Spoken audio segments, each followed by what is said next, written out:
శుభ సమయం ఇది.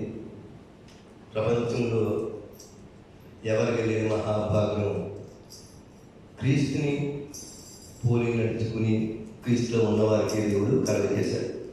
Wonderful privilege. అంటే మహాభాగ్యం లేదా మన రక్షణకర్త అయిన మన దేవుడి యేసు గురించి చెప్పాలంటే ఆయన పుట్టిక పవిత్రమైంది. నా చిన్నతనంలో ప్రభు అంటే చాలా ఇష్టం. క్లాస్ పక్కకి వెళ్ళిపోతున్నాను. ఆరాధనలో 2 ఆరాధనలో పాల్గొని ఎవరికైనా చెప్పాలంటే ఒక వాక్యం తెలియదు కదా.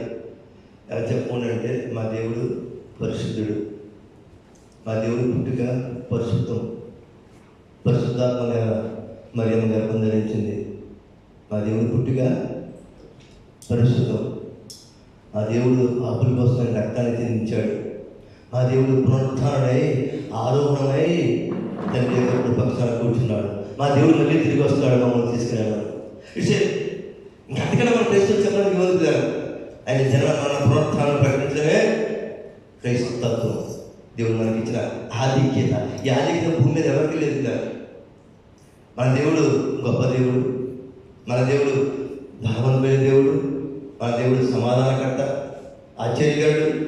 యెషయా 9:6 ఆశ్చర్యకరుడు, ఆలోచనకర్త, బలవంతుడైన దేవుడు, నిత్యుడైన తండ్రి.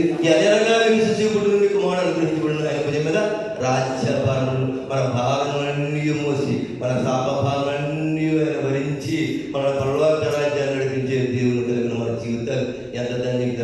క్రైస్తవులకు ఇంకా కావాల్సిన దేవుడు భూమి మీద, ఒక మీద భూమి మీద ఇరికైనా ఇబ్బంది అయినా సోదరైనా వేదన వస్త్రమైనా కట్టమైన మనకు నిరీక్షణ ఉంది. ఆ పరలోక రాజ్యాన్ని మనం నడిపించాలని చెప్పేసి ఇది మన మహాభాగ్యం. ఇలా దేవమైన కనుక పరిశుద్ధ వార్తలు ఒక మాట చూపించింది కదా. ఎంత పెద్దంటే లేదా పరిశుద్ధ వార్త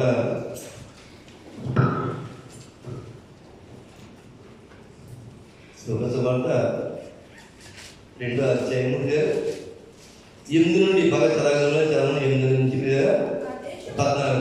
ఆ దేశంలో కొందరు గొర్రెల కాపుల పొలంలో కొన్ని రాత్రి వేళ తమ మందలను కాచుకొనిచుండగా ప్రభువు దూత వారి యొద్దకు వచ్చి నిలిచెను.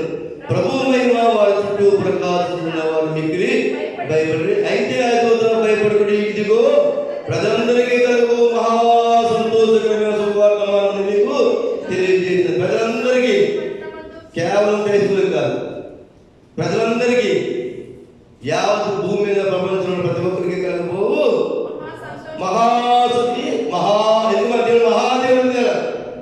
గరుడైన దేవుడు, సర్వాంతర్యామి, సర్వేశ్వరుడు, జగద్రక్షకుడు, మహోన్నతుడు, మహాఘనుడు, సంతోషకరమైన శుభవార్త మీకు తెలియజేస్తున్నాడు. దావీదు పట్టణమందు నేడు రక్షకుడు మీ కొరకు పుట్టి ఉన్నాడు. ఈయన ప్రభువు అయిన క్రీస్తు. దీనికి ఇదే మీకు ఆనవాలు. ఒక శిశువు పొత్తుగుతులతో పొట్టులతో చుట్టబడి ఒక తొట్టులో పొండుట మీరు చూస్తున్న వారితో చెప్పారు. వెంటనే పరలోక సైన్య సమూహము ఆ దూతతో నుండి, హల్లెలూయా, వెంటనే పరలోక సైన్య సమూహము. మహాత్మా గాంధీ పుట్టినప్పుడు పరలోక సైన్య సమూహం దిగిపోయిందా? ఎంతో మంది ప్రధానులు చేశారు, రాష్ట్రపతులు చేశారు భారతదేశానికి. అమెరికన్ ప్రెసిడెంట్ పుట్టినప్పుడు ఆ పరలోక సైన్య సమూహం భూమికి దిగిందా?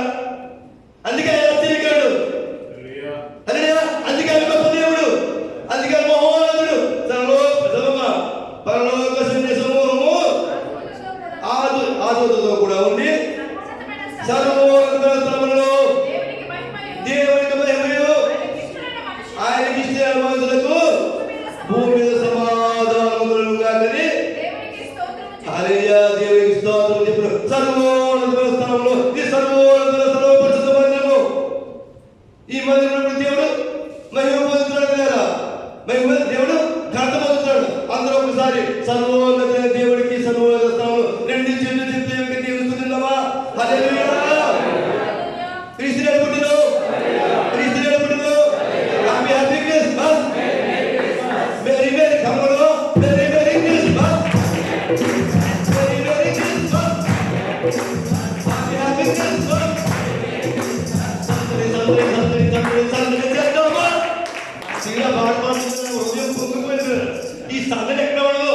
క్రీస్తులో ఉన్నవాడికి ఈ సంగతి క్రీస్తులో ఉన్నవాడికి ఆనందం. మహాభాగ్య మన జీవితాలు. ఇంకా మనకేం అవసరం లేదు. దేవుడు మనకు చాలు. క్రీస్తు మన పక్కన ఉంటే చాలు. దేవుడు మహిమ కాక ఈ సమయం నాకు ఇచ్చిన అధ్యక్ష వహించిన సోదరి మేరీ దాస్ గారికి, సేవ సమాజానికి క్రీస్తు శుభాశీస్సులు తెలియజేస్తాను.